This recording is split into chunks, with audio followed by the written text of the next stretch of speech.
오늘 본문에서 우리는 아비멜렉의 최후의 사건을 보게 됩니다. 아비멜렉은 그와 함께 세겜 사람들과 함께 이 기드온의 아들 70명을 죽이고 왕위에 오르는 그런 악행을 저질렀는데 결국 하나님은 이 아비멜렉과 세겜 사람들을 서로 전쟁을 일으켜서 복수하게끔 하십니다. 오늘 본문의 말씀은 이 세겜 망대에 있는 사람들이 숨어 있는 보루에 이 아비멜렉이 불을 지르고 또 이 데베스라는 지역까지 가서 그 지역을 점령하고 공격을 하려던 찰나에 한 여인이 던진 맷돌 윗짝으로 인하여 아비멜렉의 두개골이 깨어지고 죽임을 당하는 그런 사건입니다. 결국 아비멜렉은 그의 악한 행위로 인하여 하나님께 심판을 받고 있습니다. 이 9장 전체에 짧지 않은 이 한 장 동안 계속해서 나와 있는 이 아비멜렉의 이 이야기를 통해서 또 오늘 본문을 통해서 우리가 배울 수 있는 교훈을 함께 몇 가지 나누기로 합니다. 첫 번째로 하나님은 모든 일을 그분의 섭리대로 역사하십니다. 세상의 모든 일이 하나님의 뜻 가운데 이루어진 것을 우리는 보게 됩니다. 이 아비멜렉의 죽음은 곧 하나님의 계획하시고 뜻하신 일이었습니다. 하나님은 아비멜렉이 그의 형제 70명을 죽인 악한 일, 그리고 그를 도운 세겜 사람들의 악한 일을 그 악행 그대로 갚으셨다라고 성경엔 기록되어져 있습니다. 오늘 본문의 56절과 57절을 보시면 아비멜렉이 그의 형제 70명을 죽여 자기 아버지에게 행한 악행을 하나님이 이같이 갚으셨고 또 세겜 사람들의 모든 악행을 하나님이 그들의 머리에 갚으셨으니 여룻바알의 아들 요담의 저주가 그들에게 응하니라. 이 9장 전체에 또 아비멜렉 전체의 스토리의 결론은 바로 하나님께서 저들의 악한 행위대로 갚으셨다라는 것이 이 말씀의 결론입니다. 또 하나님은 이 아비멜렉과 세겜 사람들 사이에 악한 영을 보내셔서 전쟁이 시작되었다라고 기록되어져 있습니다. 앞에 있는 9장 23절에 보시면 하나님이 아비멜렉과 세겜 사람들 사이에 악한 영을 보내심에 세겜 사람들이 아비멜렉을 배반하였으니, 즉 이 모든 것이 다 하나님의 섭리 안에서 이루어진 것을 알 수 있습니다. 결국 우리 인간의 모든 역사 뒤에 계시는 하나님의 손길입니다. 그러므로 우리는 늘 하나님의 섭리 안에 있음을 기억해야 합니다. 특별히 하나님의 주권적인 섭리를 우리는 믿어야 할 것입니다. 이러한 하나님의 주권적인 섭리를 믿으면 하나님은 우리의 길을 친히 인도해 주십니다. 잠언 16장 9절에 사람이 마음으로 자기의 길을 계획할지라도 그의 걸음을 인도하시는 이는 여호와시니라. 우리의 계획보다 더 크신 계획을 갖고 계시는 하나님, 또 우리의 생각보다 더 큰 생각을 갖고 계시는 하나님께서 비록 우리가 우리의 길을 계획하고 또 생각할지라도 그 길을 인도하시는 분은 바로 하나님이십니다. 다윗은 그의 생애 가운데 전적인 하나님의 주권적인 섭리를 경험하였습니다. 이 모든 것이 다 하나님의 주권 안에서 또 하나님의 섭리 안에서 그의 삶을 이끌어간 것을 이렇게 하나님을 찬양하며 고백합니다. 여러분 잘 아시는 역대상 29장 11절 12절에 여호와여 위대하심과 권능과 영광과 승리와 위엄이 다 주께 속하였사오니 천지에 있는 것이 다 주의 것이로소이다. 여호와여 주권도 주께 속하였사오니 주는 높으사 만물의 머리이심이니이다. 보아 귀가 주께로 말미암고 또 주는 만물의 주제가 되사 손에 권세와 능력이 있사오니 모든 사람을 크게 하심과 강하게 하심이 주의 손에 있나이다. 그가 이렇게 놀라운 또 아름다운 하나님의 주권을 고백하고 찬양할 수 있었던 것은 아마도 그의 삶 전체에 역사하신 하나님의 섭리를 그가 경험하고 또 깊이 깨달았지 않았나라는 그런 생각이 듭니다.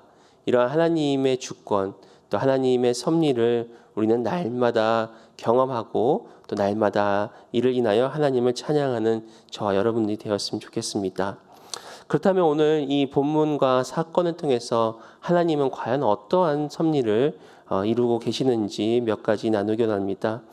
이 하나님의 섭리, 첫 번째로 하나님의 섭리는 바로 공의로 심판하시는 섭리입니다. 오늘 이 본문의 이 생명의 삶의 제목이 심은 대로 거두게 하시는 하나님의 심판이라고 나와 있습니다. 이 아비멜렉은 세겜 사람들의 지원을 힘입어 자신의 형제인 70명을 죽이고 이스라엘을 다스립니다. 그러나 하나님께서는 이 악행을 저지른 아비멜렉과 세겜 사람들이 서로 싸우게 하심으로 자멸하게 하십니다. 결국 그들의 행위대로 공의의 심판을 하신 것입니다. 하나님의 공의는 우리가 무엇을 심느냐에 따라서 그대로 거두게 하십니다. 특별히 악인들은 그들의 악을 반드시 거두게 될 것이라고 성경은 말씀하고 있습니다. 잠언 24장 19절 20절에 너는 행악자들로 말미암아 분을 품지 말며 악인의 형통함을 부러워하지 말라. 대저 행악자는 장래가 없겠고 악인의 등불은 꺼지리라.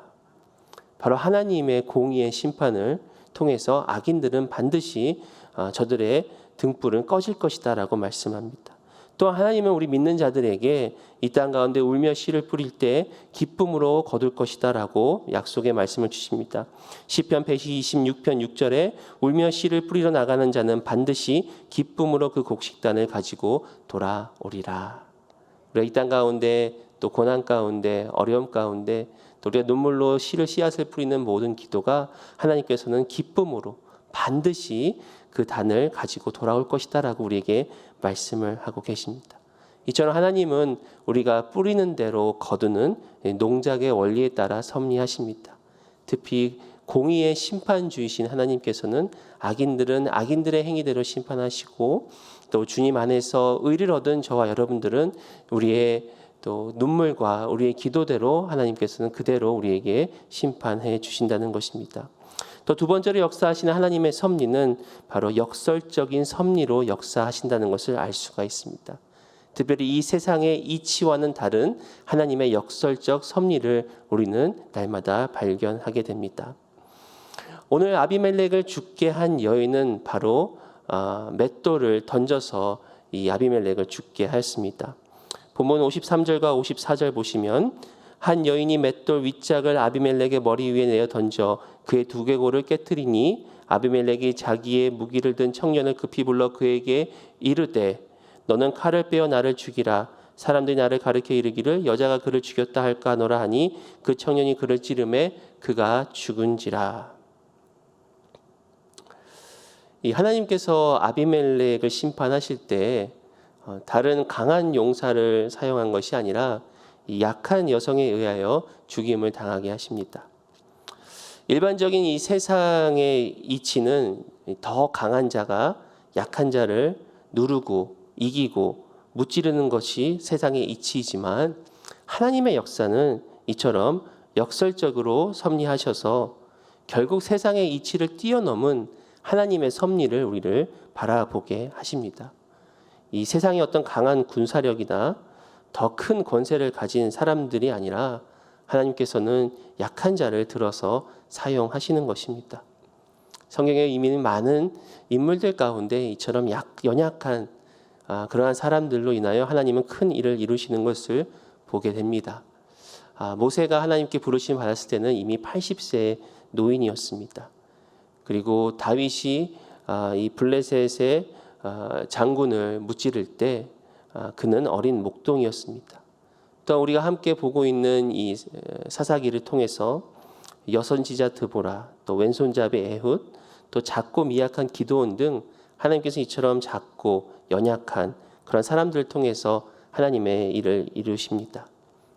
예수님 역시도 수많은 사람들 가운데 별로 배운 게 없는 어부들과 또 그 당시에 죄인으로 취급당했던 세리들을 제자로 삼으셨습니다.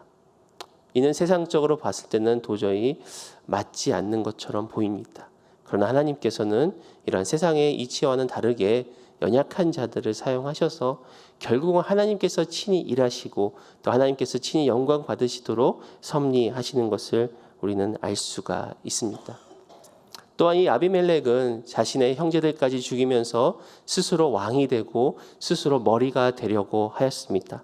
그런데 하나님께서는 이러한 아비멜렉의 머리를 치셔서 머리를 깨뜨리심으로 결국은 인간의 계획과 인간의 욕망을 무너뜨리는 그런 역설적인 하나님의 섭리를 우리는 또한 볼 수가 있습니다. 이처럼 하나님의 섭리는 세상과 또 우리의 생각과 다른 그런 역설적으로 임한다는 것이죠. 또 세 번째로 배울 수 있는 이 하나님의 섭리는 바로 말씀하셔서 그 말씀을 성취하시는 섭리입니다. 오늘 이 아비멜렉이 죽임을 당한 것은 하나님께서 기드온의 살아남은 아들 요담의 저주로 임함을 응한 것임을 성경에는 기록하고 있습니다. 오늘 본문 마지막 절인 57절에 보시면 또 세겜 사람들의 모든 악행을 하나님이 그들의 머리에 갚으셨으니 여룻바알의 아들 요담의 저주가 그들에게 응하니라. 바로 이 요담의 저주가 그대로 저들에게 응하였을 때 하나님은 섭리하시고 심판하셨습니다. 그렇다면 요담은 어떻게 이 아비멜렉과 세겜 사람들을 저주했을까요? 바로 이 앞에 나와 있는 이 사사기 9장 20절에는 그가 이렇게 저주를 합니다. 그렇지 아니하면 아비멜렉에게서 불이 나와서 세겜 사람들과 밀로의 집을 살을 것이요 세겜 사람들과 밀로의 집에서도 불이 나와 아비멜렉을 살을 것이니라 하고, 실제로 아비멜렉은 이 세겜 사람들이 숨어 있었던 이 보루에 불을 질러서 1000여 명의 사람들을 죽입니다. 또 아비멜렉 역시도 이 세겜의 여인이 던진 맷돌 윗짝으로 인하여 그가 머리가 깨어지고 죽임을 당합니다. 이는 마치 세겜 사람들로부터 이 불이 나왔다라고 할 수가 있겠습니다. 이처럼 하나님은 요담의 입술을 통하여 말씀하시고 말씀하신 바를 그대로 이루십니다. 하나님은 신실하셔서 하나님의 약속은 반드시 이루어집니다. 성경에도 이미 이루어진 하나님의 언약의 말씀들이 많이 나와 있습니다. 하나님은 말씀하시고 또 그 말씀을 이루신다는 것이죠. 하나님이 말씀으로 역사하신다는 것은 우리에게 큰 위안이 됩니다. 만약에 말씀이 없었더라면 우리는 하나님을 알지 못했을 것입니다.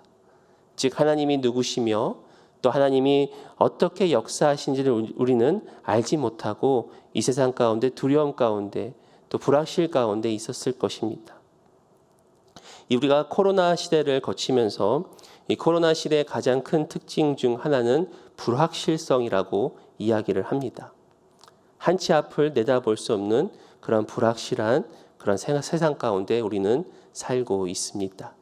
이미 델타 변이 확산으로 인해서 또다시 코로나 사태가 치솟아 오르고 우리는 언제 이것이 끝날지 아무도 모르는 그런 가운데 있습니다. 하지만 하나님께서는 말씀을 통하여 우리에게 약속을 하셨고 그 말씀을 반드시 이루신다라는 것을 우리는 잘 알고 있습니다. 즉 세상 사람들은 불확실한 그런 미래에 살고 있지만 주님을 믿고 또 말씀 가운데 거하는 저와 여러분들은 하나님도 반드시 지금 이 순간에도 역사하시고 언젠가는 합력하여 선을 이루시는 하나님의 섭리를 우리는 기대할 수가 있는 것입니다. 그러므로 우리는 말씀을 붙잡고 또 그 말씀을 이루시는 하나님을 붙잡고 나아가는 것입니다. 이처럼 인류 가운데 섭리하시며 역사하시는 하나님을 우리가 알면 또 두 번째로 오늘 본문 가운데 배울 수 있는 교훈은 바로 하나님은 우리의 궁극적인 피난처가 되신다는 것입니다. 그러므로 우리의 인생의 모든 순간에 오직 하나님만을 의지하며 나아가는 것이 지혜임을 다시 한번 깨닫게 됩니다. 이 아비멜렉이 세겜 성읍을 점령했다라는 소식을 듣고 이 세겜 망대의 사람들이 일제히 도망을 갑니다.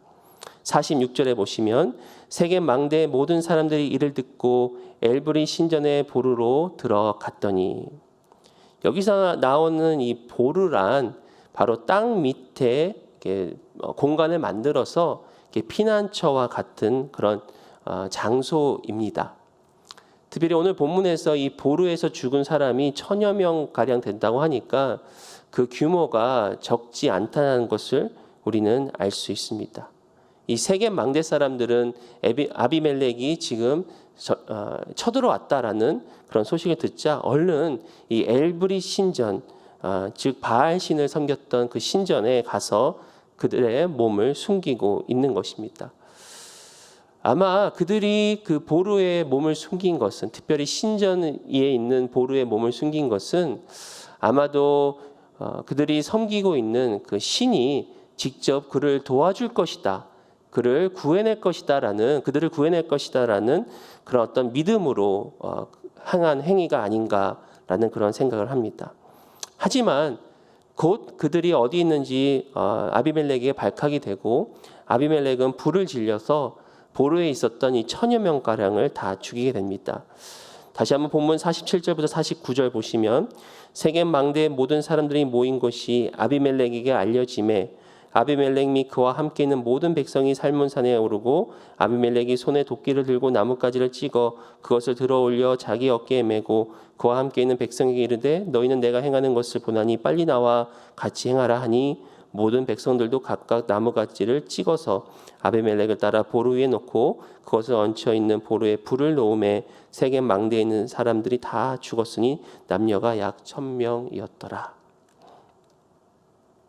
어떻게 보면은 이 세겜 망대 사람들이 보루에 숨은 것이 바로 아비멜렉에게 알려졌다라고 47절에 나와 있습니다.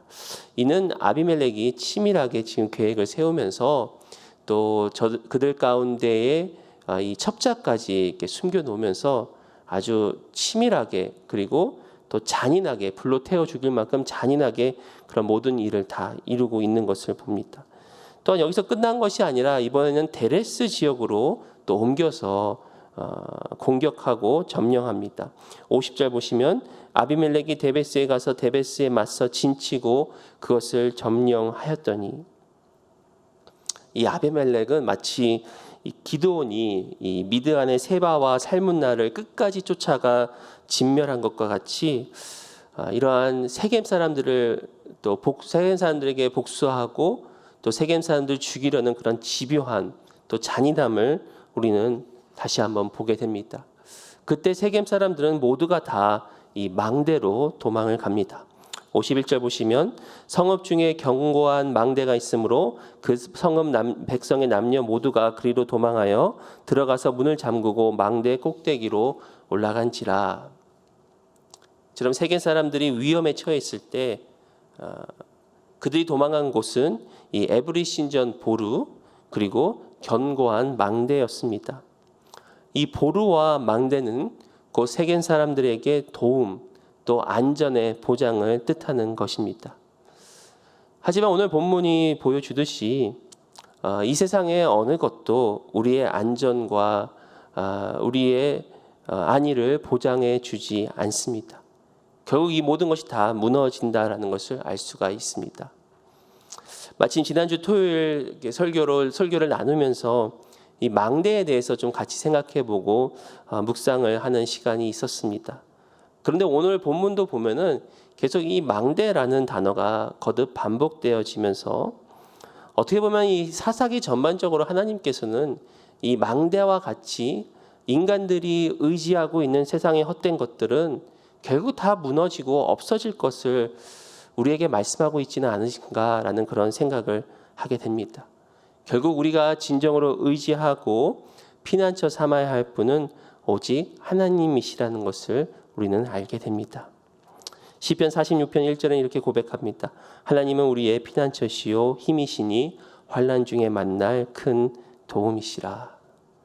또한 시편 20편 7절에 어떤 사람은 병거 어떤 사람은 말을 의지하나 우리는 여호와 우리 하나님의 이름을 자랑하리로다. 바로 이 세상의 망대와 같이 그것이 아무리 높고 또 견고한 성일지라도 결국은 이 땅 가운데서 무너질 것이고 또 이 보루와 같이 우리를 완전히 숨기고 보호해 줄 것 같이 보였던 것들도 결국 그곳에서 우리 죽음을 당하는 그런 세겜 사람들의 모습을 통해서 우리가 진정으로 의지하고 또 도움을 구할 분은 바로 하나님 한 분밖에 없다라는 것을 다시 한번 우리가 다짐할 수가 있습니다. 제가 지난주부터 우리 아이들이 이제 학교를 개학을 하고 그동안 코로나 때문에 이렇게 온라인 하이브리드로 이렇게 수업을 하던 것을 이제 학교가 전면 개방하여서 정상적인 수업을 하고 있습니다. 저희 첫째 아이가 이번에 중학교에 올라가면서 이제는 학교 두 군데에 아이들을 데려다 주다 보니 제 아내가 아침에는 첫째 아이를 데려주고 제가 이제 둘째와 셋째 아이를 집 앞에 있는 이제 초등학교에 데려다 줍니다. 이 첫째 아이 중학교가 조금 거리가 되다 보니까 제가 이 새벽 예배를 마치고 집에 돌아오면 바로 이제 아내와 첫째 아이가 먼저 집을 떠납니다. 그리고 나서 한 3, 40분 뒤에 이제 제가 둘째와 셋째 아이를 이제 학교에 데려다 주는데요. 그전에는 한 번도 이렇게 학교 가기 전에 뭐 준비시켜주고 이런 거 없이 그냥 데려다만 줘가지고 그냥 이제 새벽 예배도 갔다 왔으니까 조금 이제 피곤도 하고 하니까 한 30분 정도 쉬면서 아이들한테 자, 얘들아 너희들 밥 먹고 양치질하고 옷 입고 이제 가방 매면 아빠 불러라라고 이야기를 했습니다. 그래서 아이들이 며칠 동안은 스스로 잘하는 것 같습니다. 밥도 먹고 양치질도 하고 또 옷도 입고 또 신발도 신고 이제 아빠를 불러서 같이 학교를 갔습니다. 그런데 어제 저녁에 같이 이제 식사를 하고 있는데 둘째, 셋째 아이들이 갑자기 엄마한테 컴플레인을 하는 것입니다. 아빠가 학교를 가는데 아무것도 안 도와준다고. 그래서 제가 얘기했죠. 아니 혼자서 밥도 잘 먹고 옷도 잘 입고 양치도 잘하고 하는데 무슨 도움이 필요하냐고. 근데 제 아내가 그러더라고요. 이제 5살짜리 7살짜리 애들이 어떻게 혼자서 다 하겠냐고. 예. 얼마나 아빠가 안 도와줬으면은 아이들이 불안해서 혼자서 옷을 입고 혼자서 가방을 메고 밥을 먹고 양치질을 하겠냐고 그렇게 이야기를 합니다. 그래서 결국은 둘째와 셋째가 아빠 대신 엄마가 좀 데려다 달라고 그렇게 엄마한테 애원하는 그런 일이 있었습니다. 참 그렇게 생각을 하면서 속으로 좀 이렇게 생각했습니다. 이렇게 세상 사람들은 의지할 대상이 없으면 저렇게 불안해하는구나. 그러면서도 결국 이 세상에 의지하고 또 도움을 구하는 것은 또 한계가 있지 않나라는 그런 좀 생각을 하게 되었습니다. 사랑하는 성도 여러분, 하나님은 우리의 영원한 도움이시오 영원한 피난처이심을 기억하시기 바랍니다. 우리 지난 주일 말씀 설교 말씀처럼 이 포도나무 되시는 하나님께 우리 주님께 늘 가까이 붙어서 사는 것이 지혜요 승리의 길입니다. 또 이 하나님을 의지한다는 것은 무엇일까라고 생각했을 때 결국 하나님을 의지한다는 것은 성령의 충만함을 간구하는 것임을 뜻합니다. 바로 성령님을 의지하고 성령님이 주시는 능력으로 우리가 감당할 때 바로 하나님을 의지하는 삶을 사는 것입니다. 이 아비멜렉은 이 분노에 사로잡혀서 그의 육신의 힘만을 의지하였습니다. 그러나 결국 그의 분노와 육신의 힘은 자기 자신에게 돌아가 죽음을 당하게 되는 것입니다.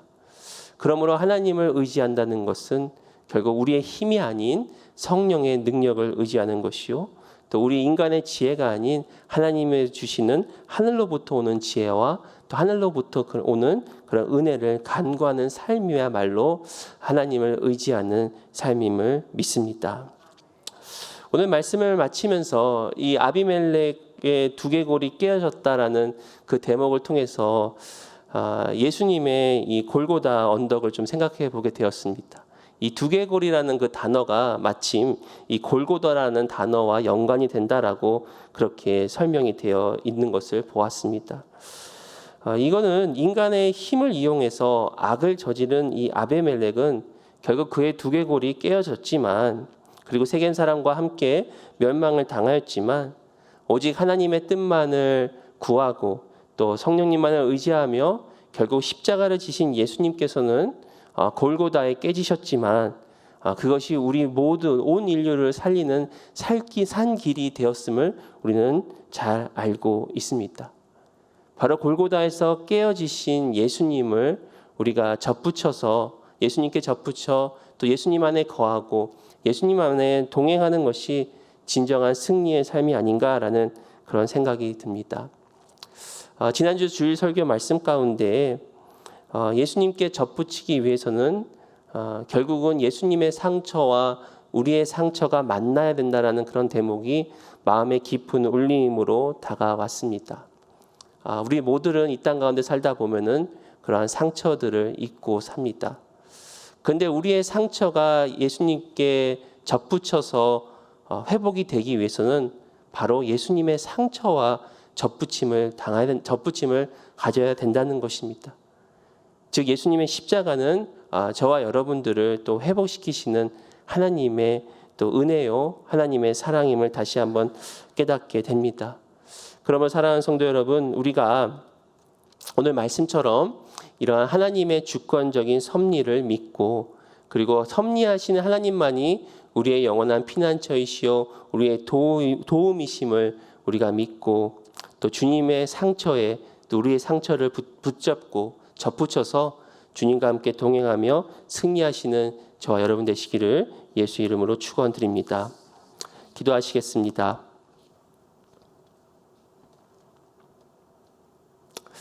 하나님, 오늘 이 아비멜렉의 최후의 삶을 통해서 다시 한번 우리 모든 인류 가운데 역사하시는 하나님의 섭리를 발견하게 됩니다. 특별히 공의로 심판하시고 또 역설적으로 역사하시고 또 말씀을 주시고 말씀을 이루시는 하나님의 주권적인 섭리를 붙들며 나아가는 우리 모두가 되게 하여 주옵소서. 그리하여 우리의 영원한 피난처가 되시고 우리의 도움이 되시는 하나님만을 의지하며 날마다 성령의 충만함을 간구하는 우리 한 사람 한 사람 되도록 주여 함께하여 주옵소서.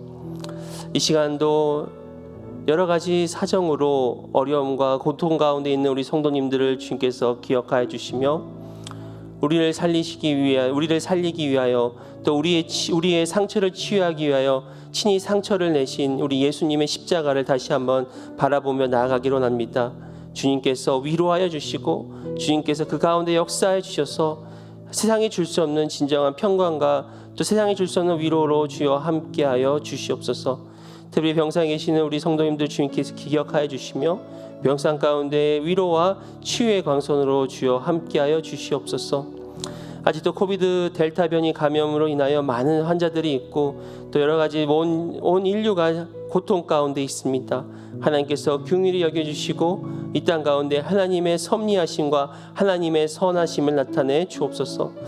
특별히 아프가니스탄을 주님께서 기억하여 주시고 또 지진으로 인하여 많은 피해를 받는 하이티와 또 미얀마, 또 북한, 또 중국 등 아직도 인권이 많이 파괴되고 또 인간의 생명이 파괴되는 그런 지역들 하나님께서 불쌍히 여겨주셔서 하나님 복음으로 그 지역을 붙잡아 주시고 오직 하나님의 선하심이 나타나도록 주께서 함께 하시고 역사하여 주시옵소서.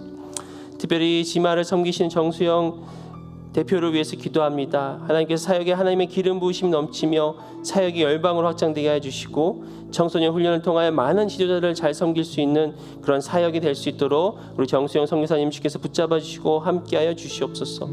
오늘 하루도 말씀 붙잡고 나아가는 우리 성도님들 삶 가운데 주께서 함께해 주시고 이 세상 가운데 줄 수 없는 그런 하나님의 깊은 평강과 하나님의 깊은 그 능력이 또 은혜가 오늘 하루 삶 가운데도 또 풍성하게 일어날 수 있도록 주여 역사하여 주옵소서.